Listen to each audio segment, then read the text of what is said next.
Salut à tous et bienvenue sur la Mia Channel.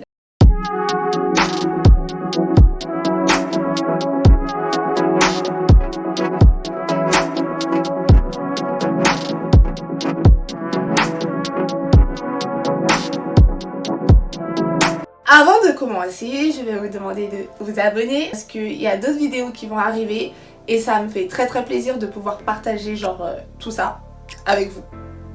Je vais pas reprendre les films à absolument avoir vu en tant que personne afro, genre Malcolm X, Big Papa, All Eyes on Me, Selma, Boys in the Hood. Enfin, ça pour moi ce sont des classiques. J'estime que là vous êtes à jour. Si vous êtes passé en 5e, c'est que la 6e est acquise. Du coup, moi je vais vraiment vous donner les films afro-américains qui sont importants d'avoir vus, en plus de ces classiques. Je vais commencer par mon préféré. Alors, mon préféré est un film de Tyler Perry. Madea, le journal intime d'une femme brisée. Madea, c'est notre grand-mère à tous. Vraiment. Genre, c'est le genre de mamie un peu ghetto, sur qui tu ne marches pas, tu vois. Le genre de mamie que tu... Voilà, tu sais qu'elle est plus ouf que toi. Tu sais que la mamie, elle est plus ouf que toi. Et que personne peut lui marcher dessus. Ben, Madea, c'est elle. Et ce qui va se passer dans Madea, le journal intime d'une femme brisée, c'est que on va suivre une jeune femme donc, qui sortait avec un avocat super riche. Ils habitaient dans un palace. Et un jour, cet avocat va décider que, en fait, il veut plus de cette meuf. Genre, concrètement, là, la manière dont je vous le dis, c'est clairement ça. Je veux plus de toi. Genre, dégage. Il va ramener son autre meuf, la meuf avec qui il l'a trompée dans la maison et tout. Et il va vraiment la traiter comme une merde, comme un chiffon. Donc on voit la meuf se traîner par terre, le supplier en pleurs. Et lui, vas-y, tu fais pitié, vas-y, bouge de chez moi en fait. Et elle, mais j'ai personne, j'ai rien, j'ai nulle part où aller. Lui s'en fout. Du coup, il va la foutre dehors. Sauf que le problème, c'est que cette fille aura mis de côté toute sa famille et tous ses amis. Donc elle aura plus rien et elle a pas d'emploi. Mais elle se rappelle que dans le ghetto, elle a une mamie qui habite là-bas, Madea, où elle va peut-être pouvoir squatter. Sauf que ça va pas se passer comme ça. Madea, c'est pas le genre de personne chez qui tu squattes. C'est-à-dire que si tu viens chez elle, elle va t'apporter son aide. Et c'est ce qu'on voit dans tous les Madea, justement. Elle va apporter son aide à des personnes qui auront des problèmes différents. Le film est super intéressant.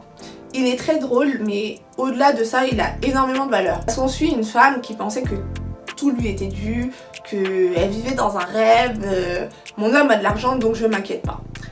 Et elle se rend compte que la vie c'est pas un long fleuve tranquille et qu'il y a des choses qui peuvent t'arriver comme ça d'un coup. Et si t'as pas de quoi justement te relever, t'es foutu. Donc en fait ça veut dire les femmes, soyons indépendantes.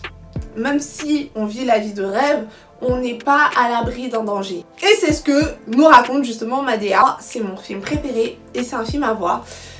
N'hésitez pas à regarder tous les autres Madea parce qu'il y en a plein et ils sont tous aussi drôles les uns que les autres et je les kiffe tous. Mais ça c'est le film vraiment qui m'a chopé le cœur, il m'a attrapé le cœur. Ensuite, la suite arrive. Think Like a Man, j'espère que vous l'avez vraiment tous vu. Genre Think Like a Man pour moi c'est the film. Dans Think Like a Man, il y a Steve Harvey.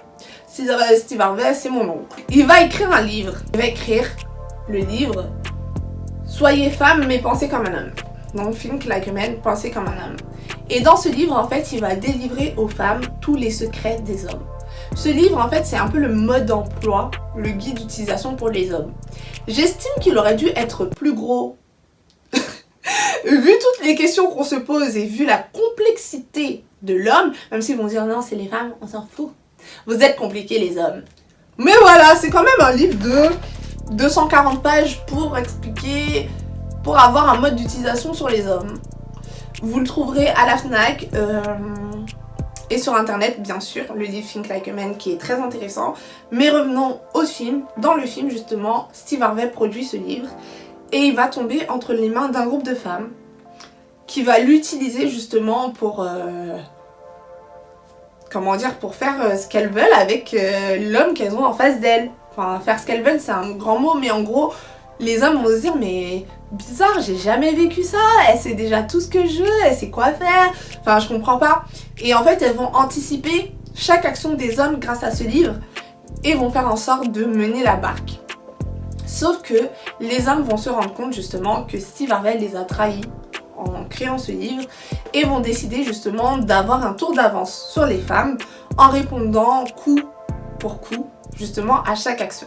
Où vous pourrez retrouver Megan Good, Regina Hall, Gabrielle Union, beaux yeux là, vous voyez le tismé au beau... Le tismé, non plus jamais de ta vie. Le métis là aux beaux yeux qu'on aime trop là, même il a fait Fatal je crois sur Netflix dernièrement. Il y aura lui et il y aura aussi, je crois que je les ai tous dit, hein, Kevin Hart, bref. Donc vous retrouverez tous ces acteurs qu'on adore justement, j'espère que vous les connaissez tous, ou au moins la plupart. Mais du coup ils jouent tous dans ce film et ce film là je le trouve génial. Et moi j'en ai retenu certaines leçons, c'est-à-dire que ça sert à rien, enfin je pense que c'est même la leçon du film, ça sert à rien de vouloir anticiper une relation amoureuse.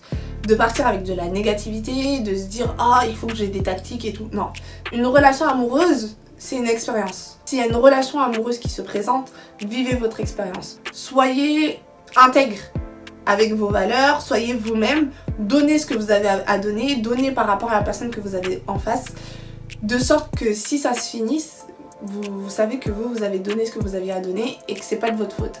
Vivez l'instant présent, prenez ce qu'on vous donne et tout simplement vous aurez une expérience de vie et si ça doit aboutir, ça aboutira. Attention les filles, je vous ai pas dit d'être connes, par contre, ne soyez pas connes, c'est pas donner sans rien en retour. Mais lorsque vous êtes face à un homme et que vous pensez qu'il est bien, ça sert à rien de vous dire ah non, ça n'existe pas les hommes bien, ou ouais, je vais faire ça comme ça, je vais me protéger de telle façon et tout. Parce que à trop vouloir anticiper, parfois on finit par nous-mêmes niquer cette relation qui aurait pu justement aboutir à quelque chose. Troisième film que j'ai adoré, c'est Queen and Slim. J'espère que vous l'avez vu, il était au cinéma il y a 1 an ou 2 ans, je me rappelle plus. Mais en tout cas, il est super bien. Il est en streaming. Donc pour le coup résumé, Queen and Slim, qu'est-ce que c'est? C'est déjà l'acteur principal de Get Out qui va jouer l'acteur principal, un des 2 acteurs principaux du film. Qu'est-ce qui se passe dans Queen and Slim? Alors c'est 2 jeunes personnes qui vont se rencontrer sur Tinder. La meuf en a rien à foutre, elle voulait juste passer le temps. Donc ils vont déjeuner et au final elle va lui dire bah ramène-moi chez moi quoi. Enfin y a rien de ouf, je suis pas attirée. Ils vont reprendre la voiture et se faire arrêter par un policier blanc. Là il y a une altercation et le mec de Get Out finit, enfin, je sais plus si c'est le mec de Get Out, ouais il finit par tuer le policier blanc. Sauf que ce sont 2 jeunes noirs qui ont tué un policier blanc. Il n'y a pas d'histoire de légitime défense. Ils savent très bien que la justice ne sera jamais de leur côté. Donc ils vont décider de s'échapper et ils vont être en cavale justement pendant tout le film. Donc on va les suivre. Au-delà de cette question raciale, moi le truc qui m'a énormément plu dans ce film, c'est cet esprit de liberté. C'est-à-dire qu'ils pensent que leur vie s'arrête alors que c'est là qu'ils commencent leur vie, tu vois. Trop d'émotions, trop profond. Ils vont commencer leur vie, ils vont commencer à vivre à 100% en cavale. C'est-à-dire comme si que, chaque jour était le dernier parce qu'ils savent très bien qu'à tout moment, ils peuvent se faire prendre par la police. Du coup, il va y avoir ça, il y a quelque chose de très poétique aussi. Une culture soul très très forte, et moi c'est ce que j'ai aimé. Il y a aussi des moments drôles, mais aussi beaucoup de tristesse. Donc Queen and Slim c'est vraiment un de mes films préférés. Il m'évoque beaucoup de choses. Il m'a... genre niveau émotion là, ça a été un truc de malade. Toujours dans cette question raciale, enfin dans le thème de la question raciale, on a The Hate That You Give. Donc ça va être 2 Afro-Américains qui vont se retrouver dans une voiture à la fin d'une soirée. Ils vont se faire arrêter aussi par un policier blanc, sauf qu'un des jeunes Afro-Américains va sortir une brosse et là le policier blanc va lui tirer dessus. Suite à cela, l'actrice principale va justement militer pour obtenir justice pour son meilleur ami qui est décédé, abattu par un policier blanc alors qu'il n'était pas armé. Concrètement, c'est ça en résumé le film. Mais derrière la question raciale, il y a beaucoup plus. On voit ce que cette fille métisse subit à l'école. On voit également comment un père de famille élève ses enfants. Enfin, pour moi, c'est quelque chose de très poignant parce que pour moi, le père a un rôle énorme dans ce film. Moi, franchement, à un moment, j'ai même oublié tout le reste, je me suis concentrée sur le père. Les valeurs qu'il inculque à ses enfants, ce qui représente, l'ambition, l'impulsion qu'il donne à ses enfants, pour moi, ça a été un truc de malade. Enfin, moi, j'ai regardé le film, je me suis dit, ah, je veux ce genre d'homme pour élever ma famille. Pourtant, ce père-là, il a des antécédents judiciaires, mais ça fait pas de lui un mauvais père. C'est un truc de malade. Pour moi, il y a énormément de valeurs familiales derrière ce film, au-delà de la question raciale, et c'est un film à regarder. On va passer un peu, je vais casser l'ambiance. Là, c'est un film qui m'a énormément touchée, qui m'a fait pleurer, c'est Les couleurs du destin. Je sais pas si vous l'avez vu, mais si vous l'avez pas vu, enfin, franchement là je parle, mais mon cœur il s'emballe. J'ai tellement pleuré devant ce film, genre énormément. En fait, c'est un film qui, à travers un groupe de jeunes femmes afro-américaines, va nous montrer les différentes relations qu'on peut avoir avec les hommes. Les différentes relations nocives. Donc c'est-à-dire qu'on va avoir le viol, on va avoir la violence conjugale, on va avoir la femme hyper carriériste qui aura aussi des problèmes avec son mari. Bref, on va avoir toutes les relations nocives que la femme peut avoir avec un homme. Et je peux vous dire que certaines histoires m'ont fait pleurer. Certaines femmes, ce qui est montré en fait, quand je me dis que c'est le quotidien de certaines femmes, ça me rend ouf. Et en fait, c'est une adaptation d'une pièce de théâtre à la base. Donc, il y a un côté très, très lyrical, très théâtral, pardon. Il y a même des monologues. Je trouve aussi qu'il y a un côté très poétique. Mais c'est un film qui, voilà, faut avoir du cœur. Faut avoir du cœur pour le voir. Moi, je suis un PD, je vous le dis concrètement. Du coup, j'ai pleuré. J'ai beaucoup pleuré. Mais c'est vraiment un bête de film. Je l'ai pas trouvé en streaming, je vous avoue. Je l'ai loué sur Cinéma à la demande pour 2 ou 3 euros. Mais franchement, regardez-le, ce film. Il est impressionnant. Le film suivant s'appelle Love Don't Cost. C'est un film que j'adore. En persos principaux, nous avons Nick Cannon et Christina Milian. On a Nick Cannon qui est la risée du lycée. Il fait partie des mecs qu'on oublie, la risée du lycée et tout. Et Christina Milian, elle, c'est une pom-pom girl hyper populaire. Waouh, je perds les mots. Hyper populaire. Du coup, il va y avoir une soirée, un jour. Nick Cannon et sa bande de geeks vont y aller et vont se faire maltraiter un peu parce que c'est les ploucs du lycée, genre c'est qu'est-ce que tu fais là en fait. Et il y aura aussi Christina Milian. Et pendant qu'elle va faire la belle avec ses copines dans la voiture, qui n'est pas elle, qui est à sa mère, elle va casser la voiture. Donc, elle va vouloir réparer cette voiture au plus vite, un moindre coût, et il s'avère que Nick Cannon, qui est la risée du lycée, sait très bien manier les voitures. Donc ce qu'il va lui proposer, c'est de réparer sa voiture sans argent. Et elle dit, mais en fait, je crois que je... Enfin, concrètement, c'est ce que t'attends. Mais là, franchement, je suis pas vulgaire, hein, c'est clairement ce qu'elle dit. Et il lui dit, non, la seule chose que je veux, c'est que tu fasses semblant d'être ma petite amie pendant 1 ou 2 semaines, je m'en rappelle plus.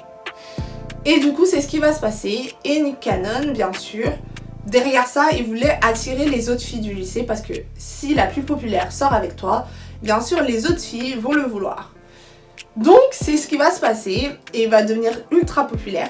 Sauf qu'il va se rendre compte que derrière cette popularité, il y a beaucoup de choses qui rentrent en compte, que c'est pas aussi facile. Et c'est parti pour la descente aux enfers. J'ai encore 3 films à vous présenter. La Voix de la Justice. La Voix de la Justice, il est sorti il y a 2 ans aussi, d'après moi, au cinéma. Je pense que la plupart d'entre vous l'ont vu parce qu'il y a Michael B. Jordan qui joue dedans. Mais il y a aussi Jamie Foxx, à ne pas oublier. Jamie Foxx va être incarcéré justement parce qu'il est noir. Et encore une fois, par injustice. Et Michael B. Jordan est un jeune avocat qui va justement essayer de résoudre tout le mystère qui entoure l'histoire de Jamie Foxx. Pourquoi il est en prison, comment régler ses injustices et compagnie. C'est un film hyper intéressant parce que il relate encore les injustices faites aux personnes afro. C'est aussi un film qui montre l'ambition et la détermination d'un jeune actif qui sort de ses études. Un jeune actif afro, ce qu'il va devoir subir aussi. C'est aussi un film qui fait pleurer. Moi, j'ai pleuré. J'ai pleuré, c'est un film incroyable. Un film aussi triste, mais un film incroyable. Autre film à regarder, 187 codes meurtre avec Samuel L. Jackson. Et en parlant de films de Samuel L. Jackson, j'espère que vous avez regardé Shaft, que vous avez aussi regardé Coach Carter. Quand je dis Shaft, tous les Shafts. Mais là, on va parler de 187 codes meurtre. C'est un film super. Le titre parle de lui-même. On sait que ça va être trash. Il y a un petit... C'est pas un côté ghetto. Si, on va dire c'est un petit côté ghetto. Pourquoi ? Parce que Samuel L. Jackson, c'était un instituteur justement dans un lycée. Il va être la cible d'un jeune étudiant qui va le poignarder. Donc qui va juste le piquer. Mais avec un couteau. Donc c'est peut-être poignardé. Et du coup, suite à cela, il va devenir un peu parano et il va décider de changer de lycée. Sauf que il voudra pas refaire la même erreur. Vu qu'il est parano, il sait qu'il peut être pris pour cible. Et c'est ce qui va se répéter dans ce nouveau lycée. Il va être la cible d'un groupe de latinos qui vont vouloir lui faire la peau. Donc on voit justement cet affront entre le groupe de latinos et Samuel L. Jackson qui a toujours un tour d'avance sur ses élèves. C'est très trash, il y aura du sang, il y aura de la violence. Et comme dernier film qui est un peu plus récent, qui est passé sur Netflix, qui est sur Netflix, c'est Rupture Fatale. Le producteur c'est qui? C'est mon tonton, encore une fois, Tyler Perry. Parce que Tyler Perry aussi, c'est mon tonton, je vous l'avais dit. C'est le producteur de Madea et c'est aussi le producteur de Rupture Fatale. Alors, qu'est-ce qui se passe dans Rupture Fatale pour ceux qui l'ont pas vu? Rupture Fatale, c'est l'histoire d'une femme afro qui se retrouve incarcérée suite au meurtre de son mari. Sauf qu'une jeune avocate va reprendre l'affaire et va se poser la question en fait, comment une dame aussi douce peut se retrouver en prison pour meurtre. Et en fait, à travers l'histoire que va raconter la dame, nous on va découvrir comment elle s'est retrouvée en prison, pourquoi elle a tué son mari. Et en fait, c'est un film de ouf. C'est-à-dire que ce à quoi on s'attend, ce n'est pas du tout ça. Genre le Tyler Perry, le producteur, nous a mis une bombe, nous a mis une histoire de malade. C'est vraiment une histoire de malade, une histoire de dingue. Mais regardez-le, c'est vraiment un film exceptionnel. Nous avons fait le tour pour cette vidéo. Il y aura bien sûr une partie 2, qui a encore énormément de films afro-américains à voir, plus ou moins connus. Je vous les ai pas tous cités là, je vous ai vraiment cité les films qui moi m'ont accroché et qui me revenaient à l'esprit d'un coup vraiment. C'est ceux-là que je vous ai cités, mais il y en a encore plein. Donc je pense que je vous ferai peut-être une partie 2. J'espère que vous avez aimé cette vidéo. Si vous avez aimé, mettez un j'aime. N'hésitez pas en commentaire à me dire ce que vous avez pensé des films, ce que vous avez retenu, et surtout partagez-moi des films afro-américains. J'aimerais bien que dans les commentaires, vous mettez des films afro-américains que vous préférez. Du coup, n'hésitez pas à vous abonner parce qu'il y a des bonnes vidéos qui vont arriver. Je vous promets de vous partager plein de choses et je pense que ça vous plaira. Donc abonnez-vous, laissez-moi vos commentaires et on se retrouve bientôt pour une prochaine vidéo. Bisous!